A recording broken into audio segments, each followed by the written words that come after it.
Hello friends, আমি সুমির রান্নাঘরে আপনাদের সবাইকে স্বাগত জানাচ্ছি। আজকে আমি বানাবো মুচমুচে আর চিজের সাথে ভরপুর চিজি পেঁয়াজ পকোড়া। চিজ এই পকোড়াটাতে একটা অন্য স্বাদ নিয়ে আসে, যেটা আপনাদের খুব ভালো লাগবে। এটা বানানোর জন্য আমি একটা মিক্সিং বোলের মধ্যে নিয়ে নিলাম ছোট ছোট করে কাটা দুটো মিডিয়াম সাইজের পেঁয়াজ, আর দিয়ে দিলাম 1 কাপ ছোলার বেসন, দিয়ে দিলাম 2 টেবিল স্পুন চালের গুঁড়ো। এই চালের গুঁড়ো দিলে পকোড়াগুলো খুব মুচমুচে হয়। দিয়ে দিলাম 1 টিস্পুন গ্রেট করে রাখা আদা আর দুটো কাঁচা লঙ্কা। কাঁচা লঙ্কার পরিমাণটা আপনারা কম বেশি করতে পারেন।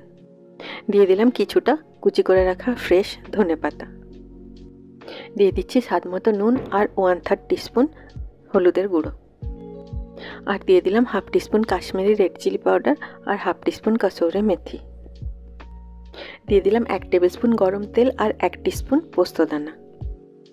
এই গরম তেলটা দিলে পকোড়াগুলো অনেকটাই খাস্তা হয়। কোনো জল অ্যাড না করে এবারে সব উপকরণগুলো আমি হাত দিয়ে খুব ভালোভাবে মিশিয়ে নিচ্ছি।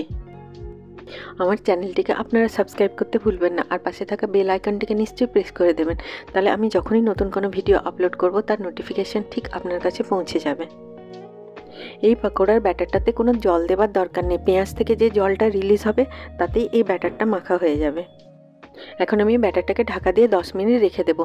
এই টাইমে পেঁয়াজটা জল রিলিজ করতে থাকবে। 10 মিনিট পর এর মধ্যে আমি দিয়ে দিলাম 1 টেবিল স্পুন চিজ। আপনারা যে কোনো ধরনের চিজ এটাতে দিতে পারেন। এখন আমি এটাকে 3-4 মিনিট হাতে করে মেখে নিয়ে একটা ডোয়ের মতো বানিয়ে নেব।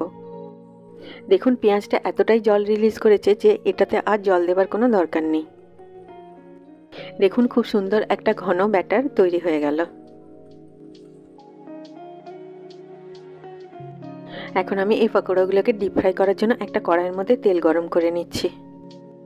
একটুখানি ব্যাটার এই তেলের মধ্যে দিলে ব্যাটারটা যদি খুব জলদি ওপরে উঠে চলে আসে তার মানে তেলটা গরম হয়ে গেছে। এখন আমি গ্যাসের ফ্লেমটা লো করে ব্যাটারটা থেকে একটু একটু পোর্শন নিয়ে এই গরম তেলের মধ্যে দিয়ে দিচ্ছি।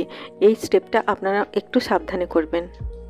হাই ফ্লেমে যদি আপনারা পকোড়াগুলো গরম তেলের মধ্যে দেন তাহলে সাথে সাথে এর বাইরেটা ব্রাউন হয়ে যাবে, কিন্তু ভেতরটা কাঁচা রয়ে যাবে। আর একসাথে অনেকগুলো পকোড়া দিয়ে দেবেন না তেলের মধ্যে, তাহলে এগুলো ভালো করে ভাজা যাবে না। এখন আমি পকোড়াগুলোকে মিডিয়াম ফ্লেমে সুন্দর একটা গোল্ডেন ব্রাউন কালার আসা পর্যন্ত ভালো করে ভেজে নেব। আমার এই ভিডিওটি যদি আপনাদের ভালো লাগে আপনারা নিশ্চয়ই লাইক করবেন। আপনাদের এক একটা লাইক আমার কাছে অনেক বেশি মূল্যবান।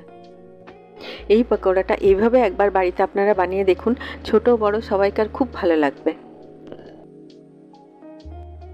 দেখুন পকোড়াগুলো খুব সুন্দরভাবে ভাজা হয়ে গেছে, আর এগুলোতে সুন্দর একটা গোল্ডেন ব্রাউন কালারও চলে এসেছে। এবারে এগুলোকে আমি তেল থেকে তুলে এক্সট্রা তেলটা ঝরিয়ে নিয়ে প্লেটের উপরে রাখা একটা পেপার টাওয়েলের মধ্যে রেখে নিচ্ছি। এই চিজি পেঁয়াজ পকোড়ার রেসিপিটা খুব সহজ, কিন্তু এটা খেতে খুব সুস্বাদু হয়, তাই আপনারা একবার নিশ্চয়ই এই রেসিপিটা ট্রাই করে দেখবেন। এবার আমি এই একই প্রসেসে সব পকোড়াগুলোকে ভেজে নিচ্ছি। টমেটো সস, গ্রিন চাটনি আর গরম চায়ের সাথে এই পকোড়াগুলো আপনারা সার্ভ করুন। সবাই খুব ভালো থাকবেন। আবার আপনাদের সাথে আমার দেখা হবে আমার নেক্সট ভিডিওতে। Take care.